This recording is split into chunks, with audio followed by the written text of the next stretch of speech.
À la une, l'Union des travailleurs guyanais a mobilisé la population ce matin contre le passage en force du gouvernement sur la loi travail. Plusieurs centaines de manifestants ont défilé dans les rues de Cayenne. La colère également des enseignants. Ils veulent que les promesses soient tenues et que l'académie soit bien classée en REP+. Une intersyndicale a manifesté devant le rectorat ce matin contre ce rétropédalage. Pierre Lestéven aux commandes de l'hôpital de Cayenne. Le nouvel administrateur provisoire a pris ses fonctions la semaine dernière. Il a 6 mois pour redresser la barre et résorber le déficit de l'établissement. Et puis les élèves du lycée Anne-Marie Javoué se sont amusés en apprenant aujourd'hui. Une journée de l'élégance professionnelle s'est tenue pour leur apprendre les bonnes manières en milieu professionnel.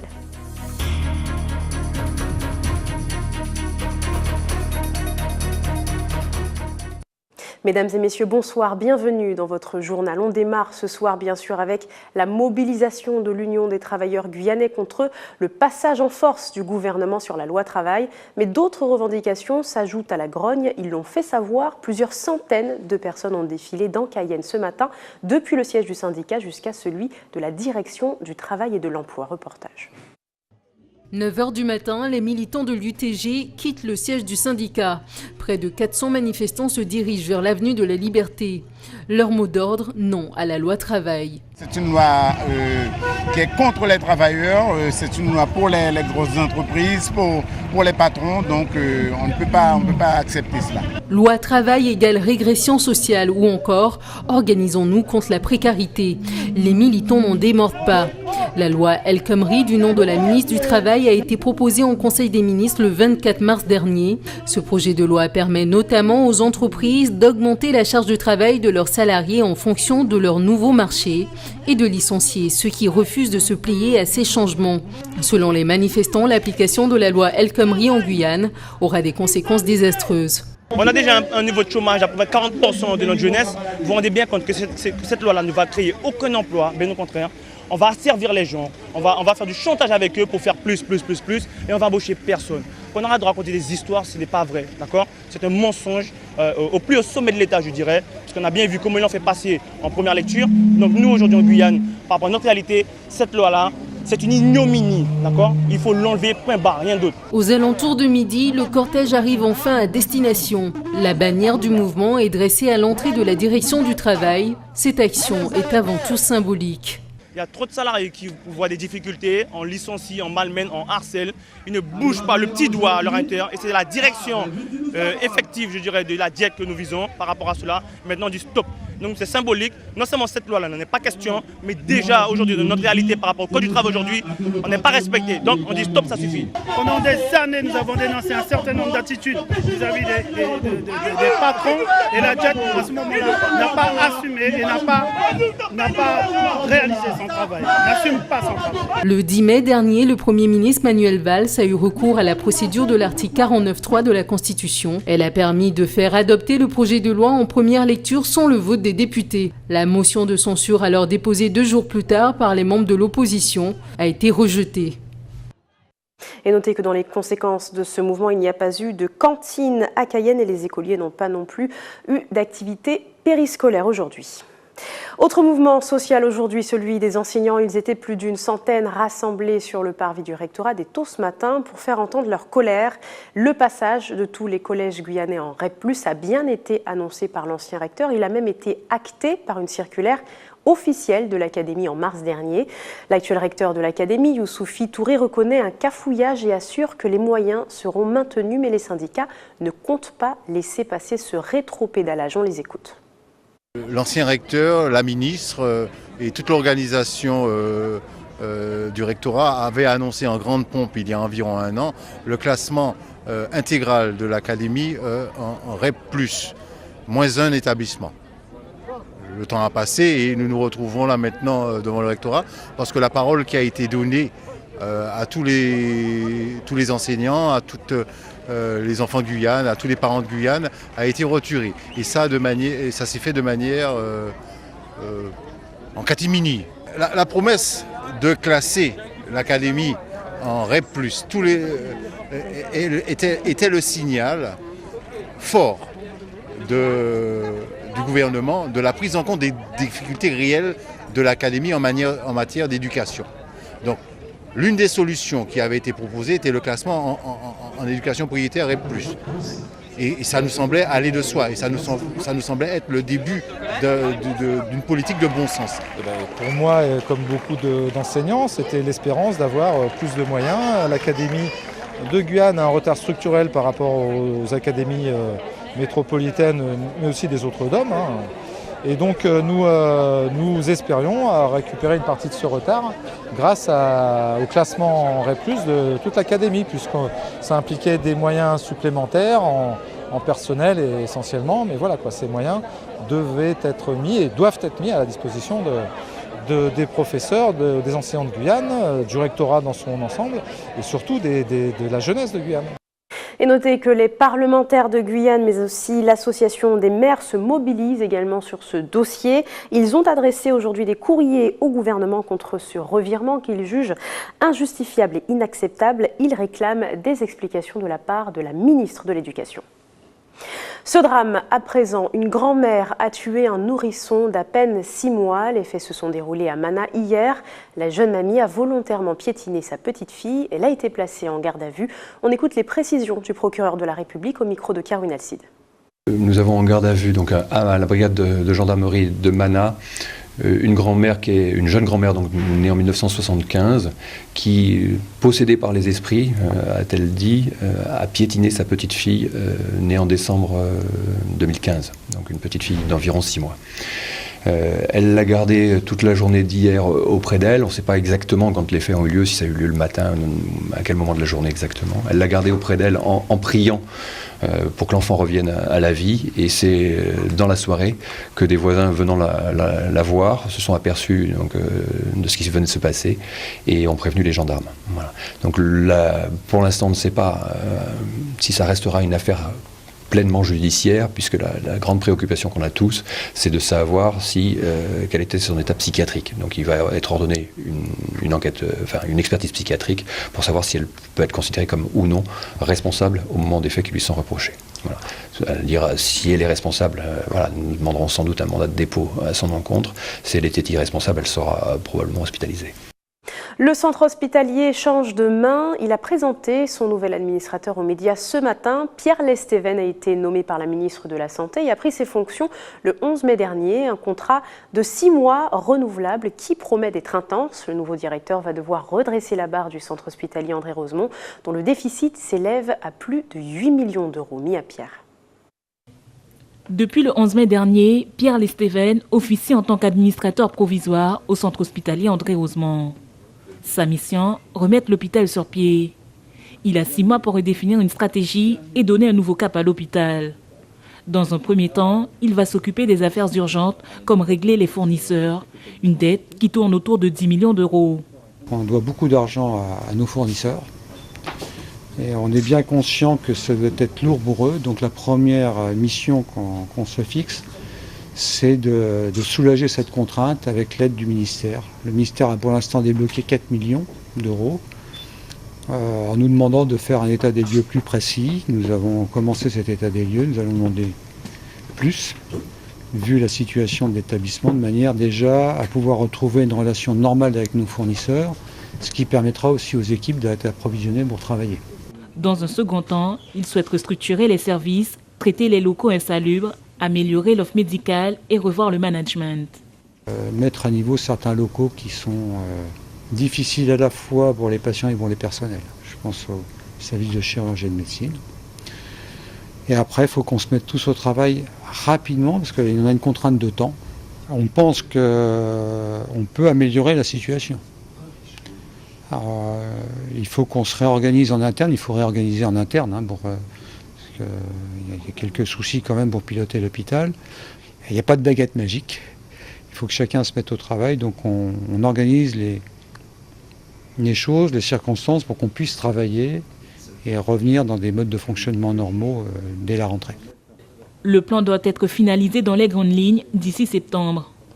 La dette de l'hôpital de Cayenne est d'un peu plus de 8 millions d'euros, sans compter la dette des fournisseurs.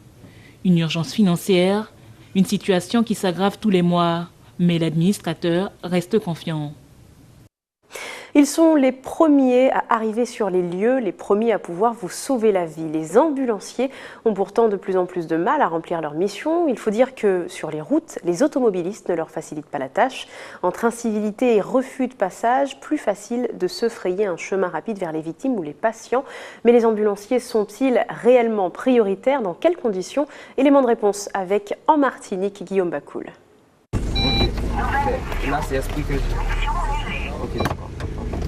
Pour Lionel et Julien, la journée débute sur les chapeaux de roue. Il est 8h30 et ils viennent de recevoir leur première mission du SAMU. Pas une minute à perdre, il s'agit d'une urgence. L'état du patient va nécessiter une prise en charge rapide. Des interventions chronométrées et une circulation dense, le métier n'est pas de tout repos. Si cette fois-ci ils ont pu y arriver sans encombre, Lionel et Julien ne comptent plus les démêler avec les automobilistes récalcitrants, mais aussi avec les forces de l'ordre. Il faut savoir que lorsque nous sommes missionnés par le SAMU, surtout une intervention où il y a un délai inférieur à 20 minutes, donc ça veut dire qu'on doit aller très vite par rapport à tel et tel cas, nous faisons partie effectivement des véhicules prioritaires. Mais les personnes, souvent, je ne vais pas dire tout le temps, mais souvent nous empêchent de passer. Moi j'ai exercé en Bretagne. Et en Bretagne, quand j'étais en urgence avec la sirène et le gyrophare, quand je croisais des gendarmes, des motards, ils se mettaient devant moi et ils ouvraient le passage. Et après, arrivé aux urgences, ils nous contrôlaient, bien sûr. Et ici, je n'ai jamais vu un motard nous faire ça, quoi. Pourtant, à les écouter, les automobilistes donnent tous la priorité aux ambulances, même à contre-cœur. Bien des fois, quand j'ai été gyrophare, comme ça, et puis, pas rien, mais quand même, ils sont prioritaires. Dès qu'ils ont leur gyrophare, je les laisse passer. Ils sont prioritaires. Surtout s'il y a des malades en urgence, il faut se mettre sur leur côté tout de suite. On comprend très bien quand il y a le gyrophare surtout, qu'il y a quelqu'un qui est en souffrance dans l'ambulance, donc on laisse passer si on peut laisser passer. Une réalité bien différente de celle constatée sur le terrain. L'opinion publique a souvent l'impression que les ambulanciers ne sont pas des personnes qui interviennent sur l'urgence, qu'on est plutôt des personnes qui allons faire des soins, donc qui avons le temps d'intervenir, alors que non, les véhicules ambulanciers font aussi des urgences. Un constat que dressent aussi les forces de gendarmerie qui font appel au civisme des conducteurs. Il faut vraiment qu'il y ait un degré d'urgence avec le malade à l'intérieur. Sauf à être mandaté par, dans certains cas, par le SAMU ou le SMUR, où là, il rentre dans la catégorie des véhicules prioritaires. Mais je répète aussi que même les véhicules prioritaires, dont nous faisons partie, on doit aborder un carrefour en toute sécurité. Et pour ceux à qui le sens du civisme ferait défaut, sachez que le fait de refuser de céder le passage à un véhicule prioritaire constitue une infraction de 4e classe, passible d'une amende. Restez avec nous, dans un instant nous verrons les grands projets de la CACL. La communauté d'Aglo prévoit un nouveau réseau de bus sur l'île de Cayenne. Plus de dessertes, plus de véhicules, le point à suivre et puis apprendre les bonnes manières. Cela fait partie d'une bonne présentation professionnelle. Aujourd'hui, les lycéens de Cayenne ont joué le jeu jusqu'à leur tenue vestimentaire. Vous allez le voir. Un nouveau réseau de transport de bus sur l'île de Cayenne aux environs de 2020. C'est le projet de la CACL présenté ce matin. Le nouveau réseau prévoit davantage de bus et un meilleur quadrillage du territoire de Balata jusqu'à Cayenne. Il devrait aussi permettre de fluidifier la circulation tout en tenant compte des piétons. Les détails avec Jonathan Lariot. Les transports en commun en Guyane restent aujourd'hui une vraie source de problèmes. Retard de bus, horaires aléatoires, se rendre à destination est une entreprise compliquée. Mais la solution est à l'étude à la CACL. Un nouveau réseau de bus devrait voir le jour d'ici 2020. Il reliera une grande partie du territoire aménagé de l'agglomération. Tous les jours, vous entendez les usagers vous se péter par rapport au retard des bus.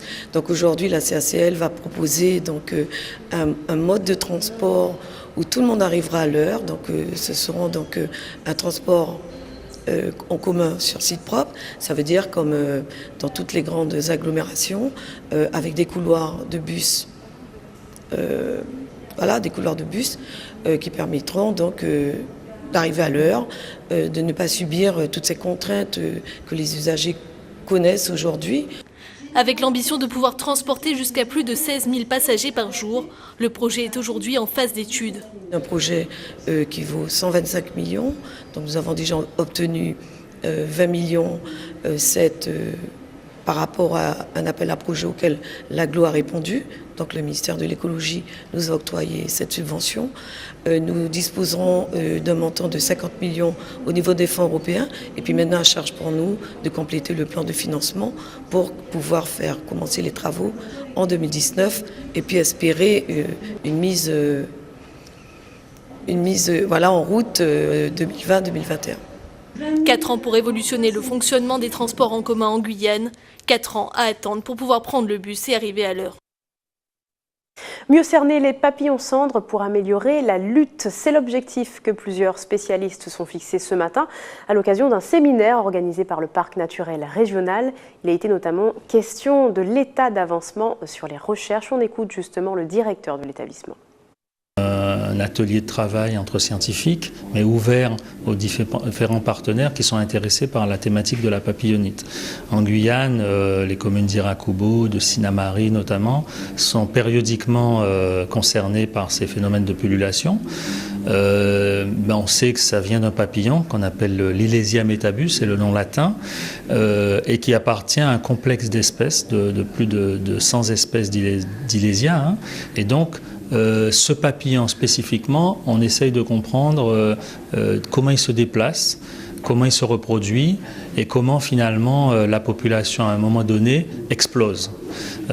C'est à partir de ces connaissances-là qu'on va pouvoir adopter une stratégie, une tactique de lutte qui soit le moins impactante possible pour l'environnement. Déjà eu au séminaire 2014 des premiers éléments, à savoir qu'on se doutait que les papillons en fait ne viennent pas spécifiquement de la mangrove, puisqu'on a toujours dit en Guyane que le papillon cendre est associé à la mangrove. Il fallait le prouver. Donc pendant ces 2 ans, de 2014 à maintenant, il y a eu des tests qui ont été faits, notamment des tests génétiques, qui ont permis de comprendre d'où venait la population. Donc on n'a pas encore ces éléments qui permettent de ce qu'on appelle les modèles prédictifs, qui permettent de dire dans 15 jours, dans 1 mois, dans 2 mois, on aura des pullulations. Par contre, on a mis en place des indicateurs d'alerte. Donc les agents de terrain, par exemple des agents des communes, lorsqu'ils observent une certaine densité de plaques, peuvent dire là, il commence à y avoir danger parce qu'on a beaucoup de chenilles. Tout autre chose à présent, mettons le cap sur la Guadeloupe où la fête du pain a officiellement débuté aujourd'hui à Baie-Mahault. Les artisans ont mis la main à la pâte, bien sûr, pour faire découvrir leur univers. Reportage Bénédicte Jourdier. Délicatement, cet élève de CM2 tresse sa pâte et c'est avec fierté qu'il apprécie le résultat. C'est génial, on apprend, elle était collante et après elle m'a dit de mettre un peu de farine et après ça j'ai roulé, c'était bon.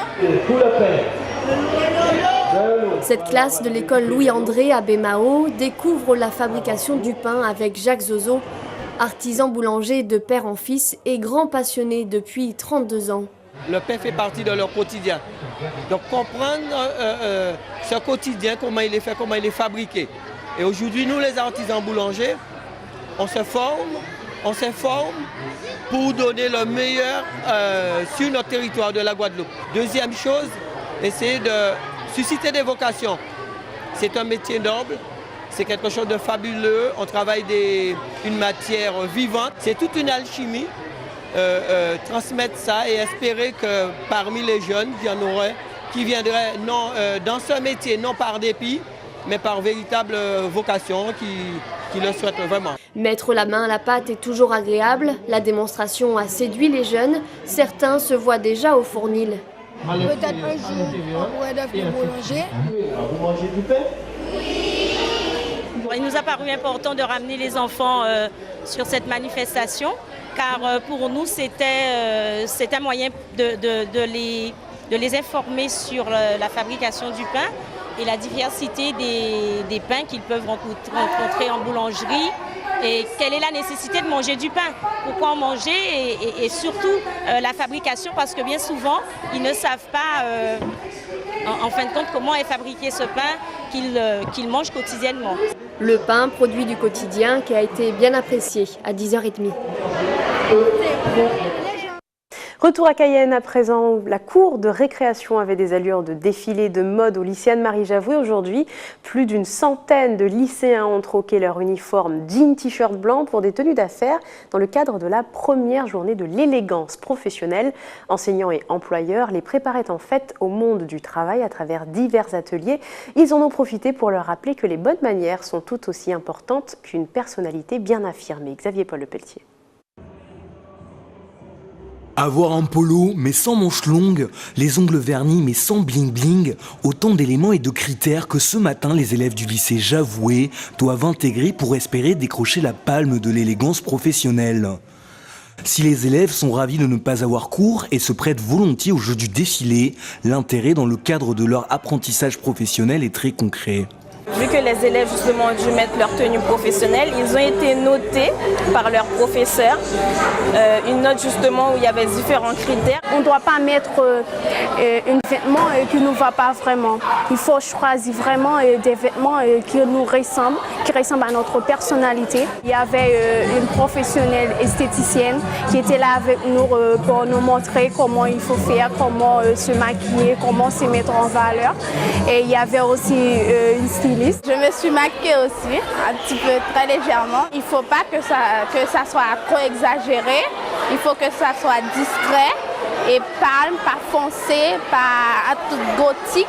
Nous voyons les patrons, ils ne sont pas avec des pantalons simples, des tricots, machin. Ils sont avec des chemises, avec une cravate ou un nœud papillon. On a décidé d'organiser ça pour montrer aux jeunes, justement, pas seulement du lycée, mais du monde, qu'il est très important de savoir s'habiller pour aller en entreprise. Servir d'exemple et de vitrine pour les autres jeunes Guyanais, c'est donc l'objectif de la matinée. Mais au-delà, il faut surtout multiplier les occasions de se trouver en tenue pro afin d'en assimiler les codes. Il n'y avait pas que la tenue qui comptait, il y avait aussi la démarche qui comptait de manière à ce qu'ils aient une tenue qu'ils soient vraiment dans l'esprit entreprise. Alors certains ont même eu à cœur de venir avec une cravate pour bien présenter. Donc il y en a qui ont appris à faire un nœud de cravate avant de venir pour être capable de le faire ce matin. Donc voilà, c'est très bien. Je trouve qu'ils se sont bien investis. Nous avons l'intention de reconduire cet événement et nous avons aussi l'intention de demander à la direction de pouvoir créer une journée qui serait où les élèves viendraient en tenue professionnelle régulièrement, une fois par semaine. Donc le projet est à l'étude. Finalement, devant autant de prestances, les jurés ont repoussé le terme de leur délibération à la semaine prochaine. Les heureux lauréats auront droit à un bon d'achat de 50 € pour s'acheter des vêtements. Du théâtre, pour finir ce journal à présent, la 7e édition du Festival du théâtre des amateurs démarre demain soir. Pendant 3 jours, de nombreux adeptes de cet art vont présenter le fruit du travail de toute une année. Un programme riche pour montrer le savoir-faire théâtral local. Et c'est la jeunesse qui ouvre les festivités donc demain soir. Les précisions de la directrice de la compagnie théâtrale guyanaise au micro de Mia Pierre. 3 jours pleins. J'attends vraiment une mise en lumière du théâtre. Et donner aussi aux gens l'envie de faire. Parce que je rappelle que c'est un festival de théâtre amateur. Donc la plupart des personnes qui vont jouer sont des personnes qui le font pour le plaisir. Et c'est vrai qu'elles en ressortent énormément de bonheur, de satisfaction, de développement personnel. Et c'est aussi donner envie de faire ça. On a un public théâtre. Nous sommes basés à Macoria, donc faire venir les gens à Macoria a été un long travail et nous sommes plutôt contents là puisque nous avons du public, il augmente chaque année et le festival est là pour ça, pour séduire ceux qui n'ont pas l'habitude d'aller au théâtre avec des tarifs très attractifs vraiment dérisoire même, hein, c'est histoire de dire qu'on participe à l'action. Il y a aussi des ateliers d'initiation pour les jeunes qui sont gratuits. Surtout, il faut par contre appeler pour s'inscrire, hein, pour inscrire les enfants. Il y a beaucoup de manifestations en extérieur qui sont aussi gratuites, des intermèdes, donc cinéma, cirque, voilà. Et alors cette année, je fais un grand merci même aux cinéastes du pays qui ont bien voulu nous passer donc leurs films pour qu'ils soient projetés, notamment le vendredi pour les jeunes. C'est la fin de votre journal. Avant de se quitter, je vous rappelle les principaux titres de l'actualité. L'Union des travailleurs guyanais a mobilisé la population ce matin contre le passage en force du gouvernement sur la loi travail. Plusieurs centaines de manifestants ont défilé dans les rues de Cayenne. La colère également des enseignants. Ils veulent que les promesses soient tenues et que l'académie soit bien classée en REP+. Une intersyndicale a manifesté devant le rectorat contre ce rétro-pédalage ce matin. Pierre Lestéven, aux commandes de l'hôpital de Cayenne, le nouvel administrateur provisoire a pris ses fonctions la semaine dernière. Il a 6 mois renouvelables pour redresser la barre et résorber le déficit de l'établissement. Et puis les élèves du lycée Anne-Marie Javoué se sont amusés en apprenant aujourd'hui une journée de l'élégance professionnelle s'est tenue pour leur apprendre les bonnes manières en milieu professionnel.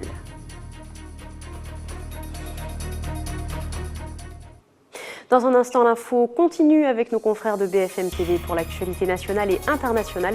Puis les programmes continuent sur votre antenne ATV Guyane. Très bonne soirée, à demain.